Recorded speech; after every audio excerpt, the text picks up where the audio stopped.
요한계시록 5장의 핵심은요, 두루마리를 가지시고 그 인봉을 떼기 합당하신 분이 누구냐?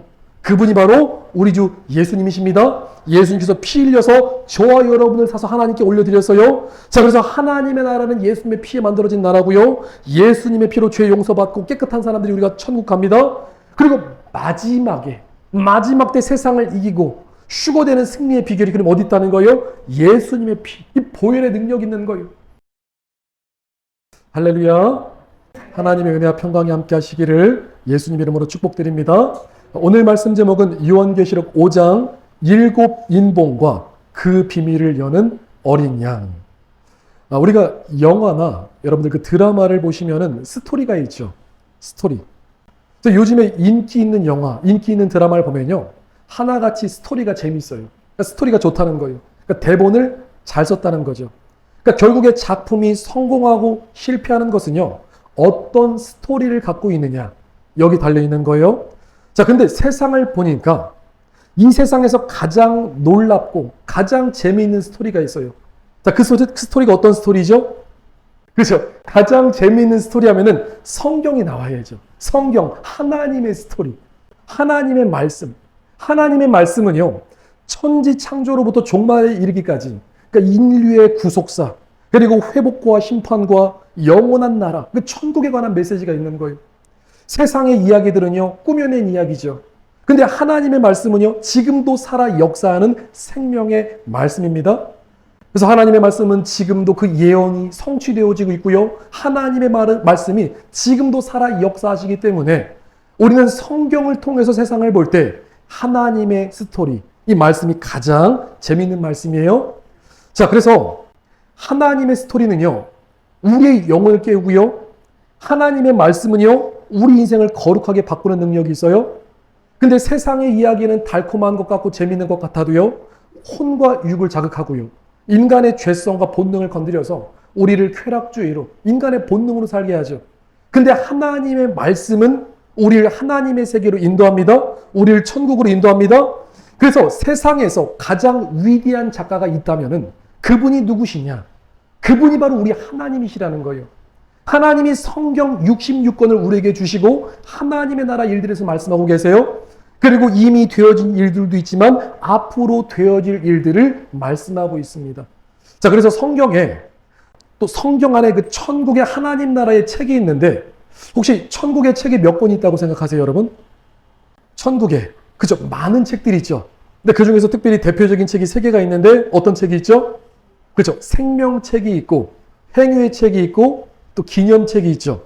자, 근데요, 성경에서 이렇게 우리에게 오픈된 책이 있지만 성경에서 오늘 말씀 보니까 닫혀있는 책이 있어요. 그러니까 아직 계시되지 않은 책, 열리지 않는 책, 그러니까 봉인된 책이 있어요. 자, 그 말씀이 바로 오늘 요한계시록 5장에 나오는 두루마리라는 거예요. 두루마리. 자, 오늘 말씀의 핵심이 어렵지가 않습니다. 하늘 보좌에 누가 딱 앉아 계신데 그분이 누구시죠? 하나님이 앉아 계세요. 하늘 보좌에 하나님이 앉아 계신데 그분의 오른손에, 항상 오른손입니다. 오른손에 두루마리가 있는데 그 두루마리를 열 사람이, 10분이 누구냐는 거예요. 누가 그 두루마리를 열 수 있나요? 바로 예수님밖에 그 두루마리를 열 사람이 없는 거예요. 자, 그래서 지난번에 우리가 요한계시록 4장 말씀을 나눌 때, 자, 하늘 보좌에 대해서 나왔죠. 하늘에 열린 문이 있고 천국에 올라가 보니까 지금 사도 요한이 뭘 본 거예요? 보좌가 있고, 그리고 하늘 보좌 주변에 24장로들이 있고, 또 보좌 주변에 4천사들이 있고, 또 하늘에서는 큰 음성과 우레와 하나님의 소리가 있고, 그 앞에는 유리바다 같이 펼쳐져 있고. 근데 오늘은 보좌에 앉으신 이의 오른손에 뭐가 있다고요? 두루마리가 있어요. 근데 그 두루마리를 과연 누가 열 수 있느냐? 근데 그분이 누구시라고요? 우리 주 예수님밖에 없다는 거예요. 자, 여기서 이 두루마리가 중요한데, 자, 두루마리가 뭔지 아세요, 여러분? 이 두루마리는 고대 사람들이 글을 기록하는 책의 형태인데, 옛날에는 지금처럼 이 제본된 책의 형태가 아니라 이제 이 기록한 종이를 돌돌 말은 거예요. 두루마리로 돌돌 말았는데 그것이 두루마리. 자, 지금 하나님 손에 있는 두루마리 안에는요, 하나님의 섭리, 그리고 하나님의 뜻과 하나님의 계획, 그리고 하나님의 심판과 앞으로 되어질 일들을 지금 기록하고 있는 거예요. 자, 그래서 이 두루마리를 열 분이 오직 예수님밖에 없습니다. 자, 그래서 본문 말씀을 우리 살펴보면은 계시록 5장 1절에 내가 보매, 지금 사도 요한이 보고 있는데요, 보좌에 앉으신 이의 오른손에 두루마리가 있으니 안팎으로 썼고 7 인봉으로 봉하였더라. 지금 사도 요한이 보좌 위에 앉으신 하나님을 뵀는데요. 하나님의 얼굴은 감히 뵐 수 없고 그 앉으신 분의 모양이 요한계시록 4장에는 벽옥과 같고 홍보석과 같다고 그랬어요. 자, 근데 이 두루마리를 보니까 글이 안과 밖으로 써 있는데 글씨가 적혀 있는데 지금 7 인으로 봉해져서 아무도 열어볼 수가 없는 거예요. 자, 여기서 7 인은요, 하나님의 완전한 인이에요. 그 누구도 이 인을 변경할 수가 없는 거예요. 하나님께서 정하신 인. 자, 그래서 이 두루마리 안에는요, 하나님의 온전한 계획과 하나님의 섭리, 그리고 그 인봉이 떼어질 때 예언이 성취가 되는데, 자, 이제 이 책이 개봉되면요, 종말의 시간으로 들어갑니다. 어디로 들어간다고요? 두루마리가 열리면서 종말의 때, 정말 마지막 때로 들어가는 거예요. 그러니까 최종적인 구원의 역사, 심판의 역사가 이제 이 두루마리가 열리면서 시작이 되는 거예요. 자, 그래서 하나님을 대적한 자들에게는요, 이 마지막 때 요한계시록의 심판과 멸망의 책이지만 예수님을 잘 섬기고 하나님을 경외한 자들에게는 우리는 종말의 시간에 예수님을 뵙습니다. 주님을 만납니다. 그래서 우리에게는 축복의 책이라는 거예요. 그래서 그 때와 기한은 하나님께 있지만 이제 우리는 마지막 때가 되었기 때문에 이 인봉이 열린 때를 기억해서 우리는 하루하루 깨어있는 자의 삶을 사셔야 돼요. 자, 그래서 인을 뗄 수 있는 자가 누구냐 보니까 2절에 또 봄에 힘 있는 천사가 큰 음성으로 외치기를 누가 그 두루마리를 펴며 그 인을 떼기에 합당하냐 하고, 지금 큰 천사가 외치고 있죠. 누가 그 두루마리를 펴며 그 인을 떼기에 합당하냐. 자, 이게 아주 중요한 건데요. 성경 전체와 이 구속사 안에서 그러니까 하나님의 뜻을 이룰 자가 누구이냐. 그러니까 인류의 죄 문제를 해결할 사람이 누구이냐. 온 우주가 기다리는 자가 누구이냐. 그러니까 누가 지금 그 두루마리를 떼기에, 그 인을 떼기에 합당한 자냐. 지금 천사가 크게 외치고 있는 거예요. 3절에 하늘 위에나 땅 위에, 땅 위에나 땅 아래에 능히 그 두루마리를 펴거나 보거나 할 자가 없더라. 근데 그 누구도 그 인을 뗄 사람이 있어요, 없어요? 아무도 없다는 거예요. 그러니까 4절에 그 두루마리를 펴거나 보거나 하기에 합당한 자가 보이지 아니하기로 내가 크게 울었더니, 지금 사도 요한이 통곡하고 있는 거예요. 그럼 지금 사도 요한이 왜 울었을까? 지금 그냥 운 게 아니고요. 이게 원어로 보면 그냥 단순한 눈물이 아니고요. 크게 통곡한 거예요. 엎드려가지고 크게 통곡하고 있어요. 그럼 사도 요한이 지금 왜 통곡했을까요? 지금 하나님의 뜻이 열리지 않는다는 이 절망감 때문에 지금 통곡하고 있는 거예요. 지금 두루마리가 열려야지 우리가 어디로 들어간다고 그랬어요? 두루마리가 열리면은 마지막 때로 들어갑니다. 종말의 시간표로 들어갑니다. 그러니까 두루마리가 열려야지 우리가 종말의 시간으로 들어가는데, 그럼 종말의 시간으로 들어가야지 우리 주 예수님께서 이 땅에 오시고 하나님의 나라가 완성되는 거예요. 근데 그 두루마리가 열리지 않으면은 어떻게 된 거죠? 그 구속사가 중단된 거예요. 그 절망감 때문에 지금 사도 요한이 지금 엎드려가지고 눈물 흘리고 있는 거예요. 그러니까 두루마리를 열 사람이 없어요. 두루마리가 안 열리면요, 이 하나님의 구속사가 지연되거나 무산될지도 모르는 이 두려움 때문에 지금 요한이 엎드려가지고 울고 있는 거예요. 지금 사도 요한이 울었다는 것은요, 아무도 두루마리를 열 사람이 없다. 그러니까 세상에 어떤 피조물도요, 두루마리를 열 사람이 없는 거예요. 그러니까 이 피조물들의 무능함을 보여주고 있어요.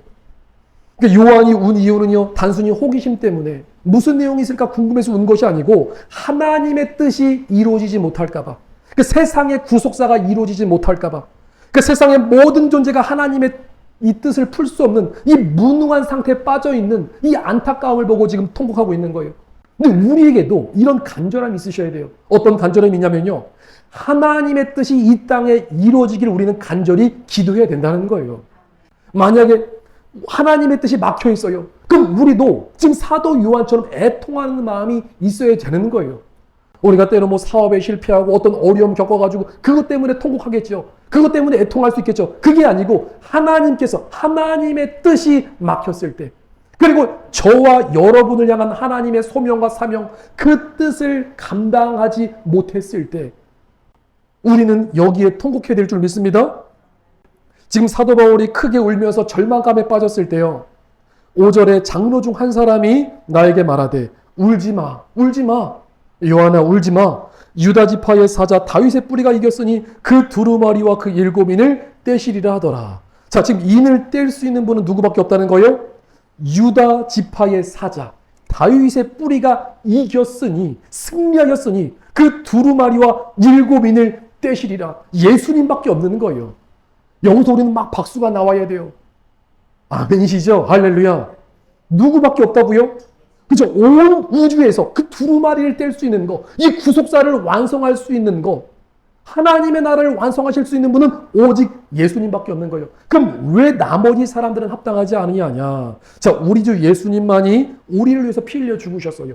예수님만이 우리를 위해서 십자가 지셨고요. 예수님께서 죽음을 이기시고 부활하셨어요. 예수님까지 끝까지 충성하셨어요. 그래서 예수님만이 인을 떼기에 합당하신 분이라는 거예요. 그러니까 예수님만이 온 인류의 죄값을 치르실 수 있는 분이에요. 그러니까 정말로 예수님께서 우리의 죄값을 치러주셨죠.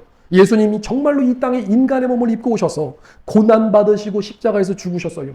그러니까 정말로 고난받으셨어요. 예수님은 하나님의 아들이시기 때문에 덜 아픈 게 아니고요. 우리와 똑같이 인간의 몸을 입으시고 정말 십자가에서 살찌고 몸치셔서 자신의 살과 피를 다 쏟아주신 거예요. 우리에게 모든 생명 주시고 아버지의 뜻을 이루고 끝까지 승리하신 거예요. 그래서 예수님만이 구원자가 되시고 예수님만이 그 인을 뗄 수 있는 자격을 갖고 계신 분이에요.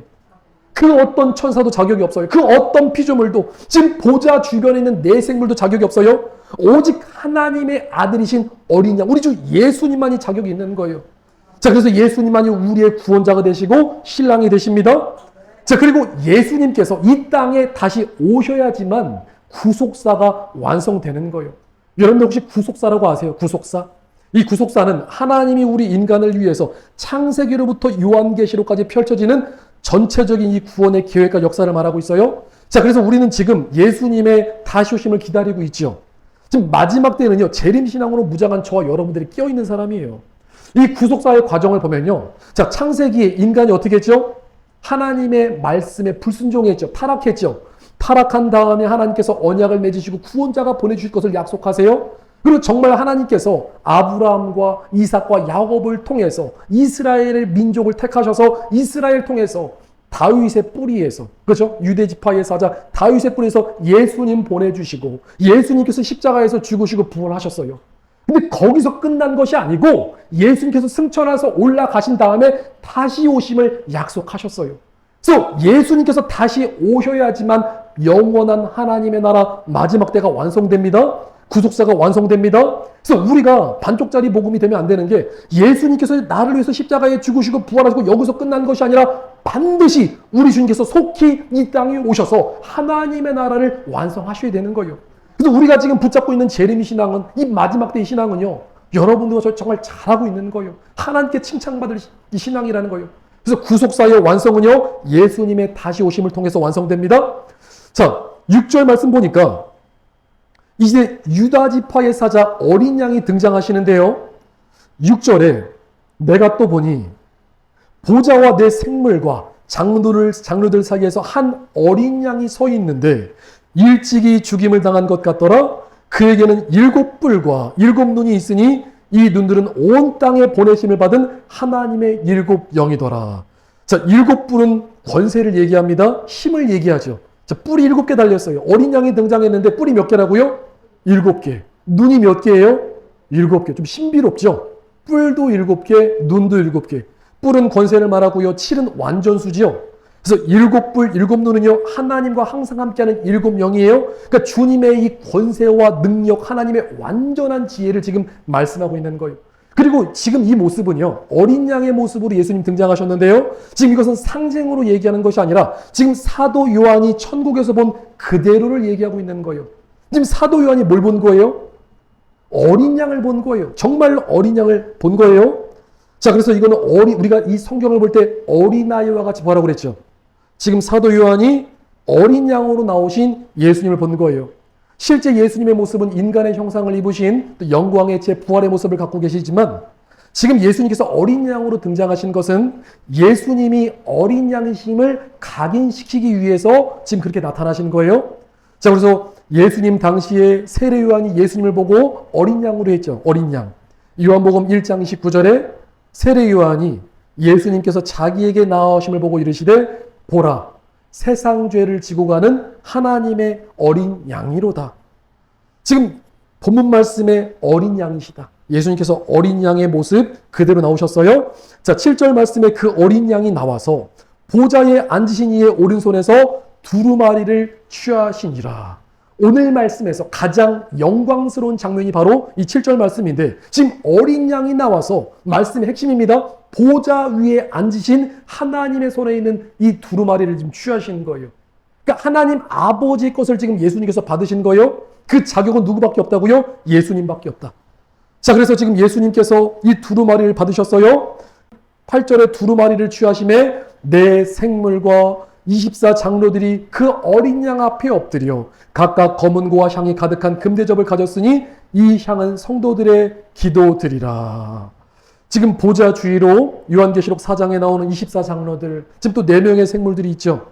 우리 4생물 기억하시죠? 모습이 사람, 소, 독수리, 사자, 그 다음 하나님 곁에 있는 이 최고의 천사, 날개가 6인 천사를 말하고 있어요. 그리고 지금 검은 고와 향이 가득한 금대접을 가졌으니, 지금 검은 고는 하프를 말하고 있고요.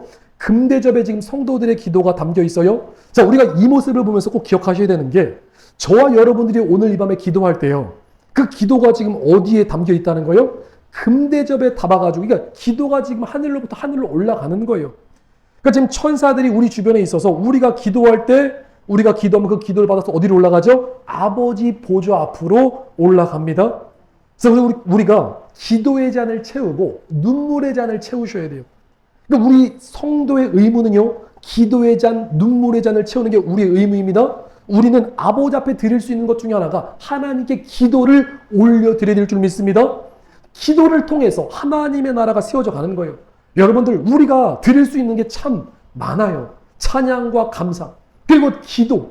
이 기도가 얼마나 중요하냐. 이 기도가 지금 금대접에 올라가서 아버지 보좌에 쏟아지는 거예요. 향기로 올라가는 거예요. 그리고 여기 보니까 24장로들이 어린 양 앞에 엎드렸어요. 삼라만상 모든 피조물이 어린 양이신 우리 주 예수님께 경배합니다. 예수님만이 하나님의 아들이심을 증명하는 거예요. 그리고 9절 말씀에 그들이 새 노래를 불러 이르되 두루마리를 가지시고 그 인봉을 떼시기에 합당하시도다. 누가 합당하시다고요? 우리 주 예수님께서 합당하시다. 일찍이 죽음을 당하사 각 족속과 방언과 백성과 나라 가운데 사람들을 피로 사서 하나님께 드리고 그들로 우리 하나님 앞에서 나라와 제사장을 삼으셨으니 그들이 땅에서 왕노릇 하리로다 하더라. 자, 여기서 10절에 하나님이 우리를 어떻게 삼으셨어요? 중요한 키워드가 2가지가 나오는데요. 나라와 제사장으로 삼으셨습니다. 이 말씀은 요한계시록 1장에서도 나오죠. 너무나 중요한 건데 우리가 하나님의 나라가 된 거예요. 저와 여러분들이 천국 백성이 됐고요. 천국의 상속자가 된 거예요. 천국에서 영원히 왕노릇하게 된 거예요. 그리고 우리를 제사장 삼아주셨는데 천국에도 예배가 있죠. 하나님께서 우리를 예배자로 불러주시고 예배자로 삼아주시는 거, 이게 엄청난 축복인 거예요.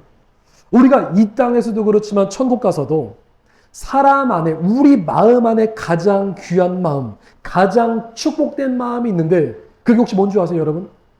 가장 귀한 마음, 가장 축복된 마음, 그 마음이요, 하나님께 예배하는 마음이에요. 하나님께 예배하는 마음.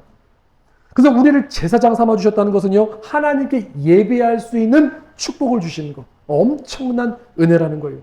아마 어떤 사람들은 예배 드리는 게 피곤한 일이고, 예배 드리려면 너무나 피곤해요. 천국 가서도 예배를 드려야 된다뇨. 천국 좋은 데 아닙니까? 천국 가서 예배 드리면 피곤하잖아요. 정말 어떤 사람은 천국 가서 예배가 있다니까 그 자기는 그래서 천국 안 간대요. 정말 그런 사람 봤습니다. 천국에서도 예배가 있다고 하니까 저는 그러면은 예배 드리기 싫어서 천국 가기 싫대요. 근데 그게 예배의 참맛을 몰라서 그러는 거예요. 우리가 이 땅에 있을 때는 육체를 입고 있기 때문에 물론 예배 드릴 때 하나님의 은혜가 부어지지만 몸이 좀 피곤한 때도 있죠. 때로는 좀 피곤할 수 있어요. 근데요, 천국에서 드리는 예배는요, 지금 우리가 드리는 예배랑은 차원이 다른 거예요.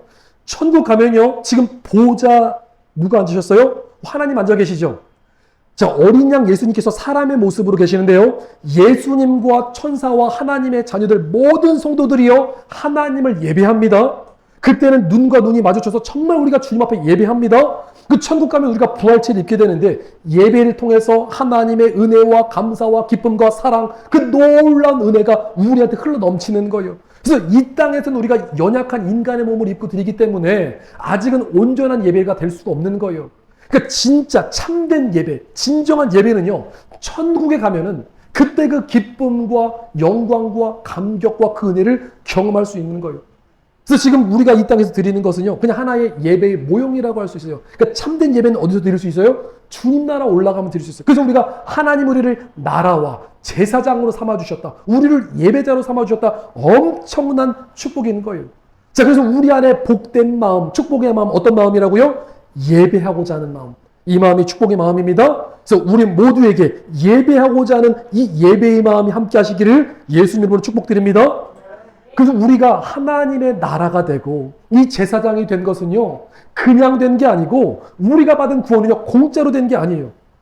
지금 9절 말씀에 그들이 새 노래를 불러 이르되 두루마리를 가지시고 그 인봉을 떼기에 합당하시도다. 그럼 왜 예수님께서 그 인봉 떼시기에 합당하시냐? 자, 그 말씀 여기 나왔는데요. 왜 예수님만이 인봉을 떼시기에 합당하시냐? 그는 어린 양은요, 일찍이 죽음을 당하사 각 족속과 방언과 백성과 나라 가운데 사람들을 뭘로 샀다고요? 지금 피로 사셨다. 여기 모든 핵심이 다 있습니다. 예수님께서 피로 오늘 우리를 사셨어요. 그리고 우리를 누구한테 드리신 거예요? 하나님께 드린 거예요. 지금 여기서 놀라운 가르침, 정말 중요한 가르침이 있는데요. 우리가 구원받기 위해서는요, 반드시 죗값을 지불해야 됩니다. 근데 우리는 죗값을 지불할 능력이 있어요, 없어요? 우리는 죗값을 지불할 능력이 없어요. 여러분 생각해 보세요. 우리가 얼마나 많은 죄를 지었는가? 아마 엄마 뱃속에서 태어나서 지금까지 살면서 지은 죄가 태산보다 더 많을 거예요. 목사님, 저는 아닌데요. 이렇게 말하는 사람은요, 아마 죄가 더 많을 거예요. 아니, 바다 모래와 같이 우리 죄가 정말 많은 거예요. 생각해 보세요. 우리가 생각으로 죄 짓고, 마음으로 죄 짓고, 입술로 죄 짓고, 행동으로 죄 짓고, 얼마나 많이 죄를 져요. 우리가 만약에 몸이 죽을 수 있다면, 100번, 1000번 죽을 수 있다면, 우리가 100번, 1000번 죽어다 깨어나도 그 많은 죄를 다 갚을 수가 없는 거예요. 그리고 만약에 우리가 죄를 졌는데 죄 가운데 주님께서 우리를 바로 직결 심판하시면요, 아마 인류는요, 이미 멸망했을 거예요. 하나님께서 오래 참으사 회개할 기회를 주시고 우리에게 은혜를 주셔가지고 이렇게 살아갈 수 있는 거예요. 그래서 우리가 천국 가려면은 반드시 그 죄값을 대속해 줄 수 있는 분이 계셔야 되는데 그분이 바로 우리 주 예수님밖에 없는 거예요. 예수님께서 그분의 희생의 피로 우리 구원이 공짜로 되는 게 아니라 예수님께서 십자가에서 살찢고 몸찢고 십자가 피 흘려서 그 피로 우리를 사서 하나님께 드렸다는 거예요. 그러니까 예수님의 피, 예수님의 보혈이 얼마나 중요하냐. 지금 우리가 예수님을 믿는 것도 예수님의 피값으로 우리를 사신 거예요. 예수님께서 우리를 누구한테 드린 거예요? 하나님께 드린 거예요. 우리가 전에는요, 죄의 종이고 마귀의 노예였어요. 근데 우리가 하나님의 자녀가 될 수 있는 것은요, 공짜로 된 것이 아니라 예수님께서 자신의 피로 오늘 우리를 사셨다는 거예요. 그래서 모든 족속, 각 나라와 방언과 모든 족속, 모든 국가를 초월해서 세계 모든 민족 가운데 예수님께서 당신의 피로 사서 우리를 하나님께 드렸다는 것. 여러분들, 우리 영혼의 값이 얼마인 줄 아세요? 우리 한 사람 한 사람의 영혼의 값이요, 예수님의 피값이에요. 예수님의 피값은요, 값으로 매길 수가 없어요. 지금 이 순간에도 지옥 떨어지는 사람들, 그 사람들에게는요, 예수님의 피 한 방울이 지옥 갈 사람 천국으로 살립니다. 예수님의 피, 예수님의 보혈이 그렇게 귀한 거예요. 근데 오늘날 신자들이 예수님의 피에 대해서 잘 몰라요. 피에 대해서 말하면 징그럽다고 하고요, 예수님의 피를 의식적으로 거부합니다. 근데 그건 영이 건강한 게 아니에요. 예수님의 피로 인친 자만 생명책에 그 이름이 기록되는 거예요. 예수님의 피만이 오늘 우리 죄를 씻겨주고요, 예수님의 피로 씻지 않으면요, 모든 것이 다 무의미한 거예요. 예수님의 피로 우리가 뭘 입으셨어요? 죄사함 받으셨어요. 에베소서 1장 7절에 그의 피로 말미암아 속량 곧 죄사함을 받았느니라. 우리를 깨끗하게 할 수 있는 그 피가 누구의 피예요? 예수님의 피예요. 요한일서 1장 7절에 그 아들 예수님의 피가 우리를 모든 죄에서 깨끗하게 하실 것이요, 그리고 우리 양심을 깨어나게 하는 피, 그 능력의 피가 누구의 피예요? 그게 바로 예수님의 피예요. 히브리서 9장 14절에 너희 양심을 죽은 행실에서 깨끗하게 하고 살아계신 하나님을 섬기게 할 수 있는 것, 그 피가 바로 예수님의 피. 그리고 우리는요, 예수님의 피 뿌림을 받기 위해서 태어난 사람들이 있는 거예요. 이 말씀이 베드로전서 1장 2절 말씀이에요. 그래서 우리가 천국 가는 것은요, 선한 일을 많이 한다고 해서 가는 게 아니에요. 교회에서 봉사 많이 하고 선교 많이 하고 많은 일을 해서 가는 게 아니고, 우리 안에 예수님의 피가 없으면요, 천국에 들어갈 수가 없습니다. 우리가 아무리 선한 일을 많이 해도요, 예수님을 떠나서 한 것은 주님께서 받지 않으세요. 우리가 죄 가운데 있고 어둠 가운데 있고 그 안에서, 그러니까 예수님의 피로 씻음받지 않고 더러운 손으로 한 것은요, 하나님께서 받지 않으십니다. 여러분 생각해 보세요. 요리사가 음식을 요리하는데 더러운 손으로 요리를 해요. 그럼 여러분 더러운 손으로 요리하면 그 음식 드실 수 있으세요? 못 먹죠. 우리가 교회에서 봉사, 헌신 아무리 많이 할지도 예수님의 피로 씻기지 않은 상태에서 더러운 상태로 하는 모든 것들은요, 하나님께서 받지 않으신다는 거예요. 그래서 예수님의 피가 그렇게 중요한 거예요. 우리의 영혼 육을 깨끗하게 하는 그 피가 누구의 피예요? 오직 예수님의 피. 그래서 우리는 예수님의 피 공로에 감사해야 될 줄 믿습니다. 11절에 내가 또 보고 들으매, 지금 사도 요한이 또 보고 있는데요, 보좌와 생물들과 장로들을 둘러선 많은 천사의 음성이 있으니 그 수가 만만이요 천천이더라. 지금 셀 수 없는 수많은 천사들이 주님 보좌 곁에 섰어요. 12절에 큰 음성으로 이르되 죽임을 당하신 어린 양과, 죽임을 당하신 어린 양은 능력과 부와 지혜와 힘과 존귀와 영광과 찬송을 받으시기에 합당하도다. 그러니까 모든 영광 받기 합당하신 분, 그분이 누구세요? 그분이 우리 주 예수님이세요. 13절에 내가 또 들으니 하늘 위에와 땅 위에와 땅 아래와 바다 위에와 또 그 가운데 모든 피조물이 이르되 보좌에 앉으신 이와 어린 양에게 찬송과 존귀와 영광과 권능을 세세토록 돌릴지어다. 지금 엄청난 스케줄을 보여주고 있는데요. 하늘 위, 땅 아래와 바다 위. 그 모든 피조물이 누구를 찬양하고 누구의 영광을 올리라고요? 보좌에 앉으신 이와 그리고 어린 양께 영광을 돌리라는 거예요. 그리고 14절에 내 생물이 이르되 아멘 맞습니다 하고 장로들은 엎드려 경배하더라. 자, 오늘 말씀 어렵지 않아요? 자, 오늘 말씀 요약해 보면요, 지금 보좌에 앉으신 하나님의 손에 뭐가 들려있다고 그랬어요? 두루마리가 들려있어요. 근데 이 두루마리는 지금 닫혀있어요? 열려있어요? 7 인봉으로 닫혀 있어요. 자, 그래서 이 두루마리를 열 수 있는 분이 누구밖에 없어요? 예수님밖에 없는 거예요.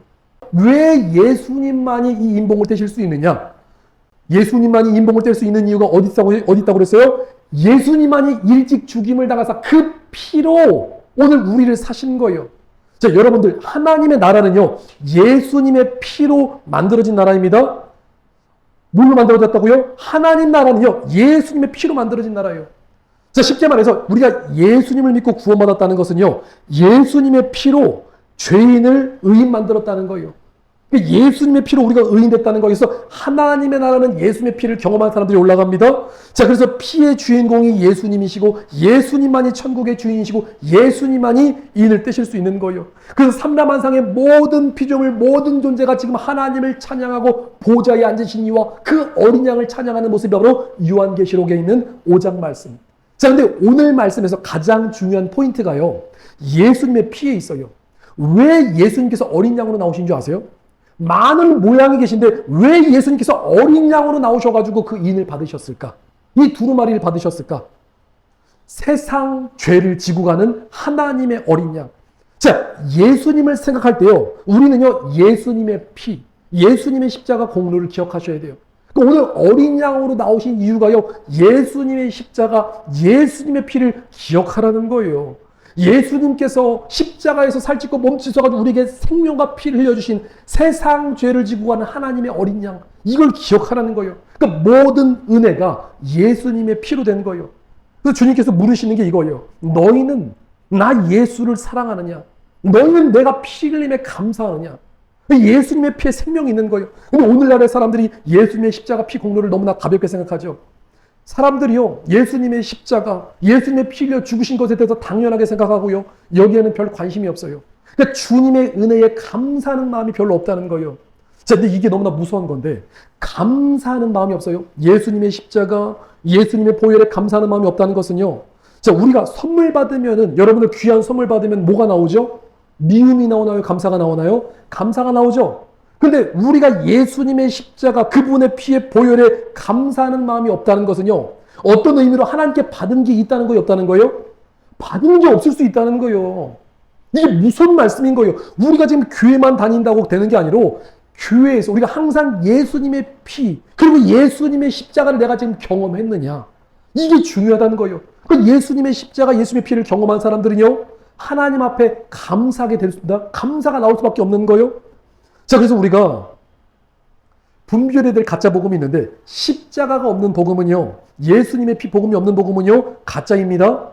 우리 신자들이요, 변하지 않는 이유, 우리의 신앙이 영적으로 미적지근하고 영적인 진보와 성장이 나타나지 않는 이유 중 하나가 십자가 복음, 이 예수님의 피의 복음을 붙잡지 않아서 그런 거예요. 그 피의 복음을 몰라서 그런 거예요. 신앙의 성장과 이 변화의 비밀이요, 십자가와 피의 복음에 있습니다. 예수님의 십자가 죽음은요, 곧 나의 죽음을 말하고요, 예수님의 부활은 곧 나의 부활을 말해요. 원래는 내가 십자가에 달렸어야 되는데 나 대신 예수님 달리신 거예요. 그리고 하나님의 능력으로 하나님의 능력으로 예수님 살아나신 것처럼 오늘 우리도 하나님의 능력으로 살아나는 거예요. 이걸 믿는 게 믿음이에요. 그래서 우리 자아가 날마다 예수님의 십자가 앞에서 죽어지는 삶, 나는 죽고 예수님으로 사는 삶. 그래서 우리 그리스도인의 정의가 갈라디아서 5장 24절 말씀에 그리스도 예수의 사람들은 육체와 함께 그 정욕과 탐심을 십자가에 못 박았느니라. 그러니까 예수님의 십자가의 능력이 있는 거예요. 사랑하는 성도 여러분, 우리 영적 성장과 진보는요, 자아파쇄하고 누가 더 겸손해지고 누가 더 낮아지느냐의 싸움이요, 누가 더 예수님을 닮아가느냐의 싸움이요. 근데 그것은요, 결국 우리가 십자가에서 나의 정과 욕심을 매달고 육체로 사는 것이 아니라 하나님의 성령의 인도함을 받아 살아가야 된다는 거예요. 그래서 모든 믿음의 성장 비결, 이 축복의 원리가 어디 있다는 거예요? 예수님의 피, 이 십자가 복음에 있는 거예요. 자, 말씀을 정리합니다. 자, 요한계시록 5장의 핵심은요, 두루마리를 가지시고 그 인봉을 떼기 합당하신 분이 누구냐? 그분이 바로 우리 주 예수님이십니다. 예수님께서 피 흘려서 저와 여러분을 사서 하나님께 올려드렸어요. 자, 그래서 하나님의 나라는 예수님의 피에 만들어진 나라고요, 예수님의 피로 죄 용서받고 깨끗한 사람들이 우리가 천국 갑니다. 그리고 마지막 때 세상을 이기고 휴거되는 승리의 비결이 그럼 어디 있다는 거예요? 예수님의 피, 이 보혈의 능력이 있는 거예요. 그리고 이 예수님의 피를 원수마귀가 가장 싫어합니다. 이 복음의 말씀은 원수마귀가 싫어요. 자, 그래서 오늘 우리가 예수님께 속했나? 내가 예수님의 피 안에 잠겨있나? 그리고 예수님의 피를 우리가 더 간절히 바라느냐? 우리는 예수님의 피를 간절히 바라고 원하고 날마다 예수님의 피를 뿌리고 예수님의 피를 선포하고 예수님의 피를 사랑하고 그 피 가운데 거하는 우리 축복의 사람들이 되길 믿습니다. 보혈의 권능, 보혈의 능력이 우리 모두에게 함께 하시기를 예수님 이름으로 축복드립니다.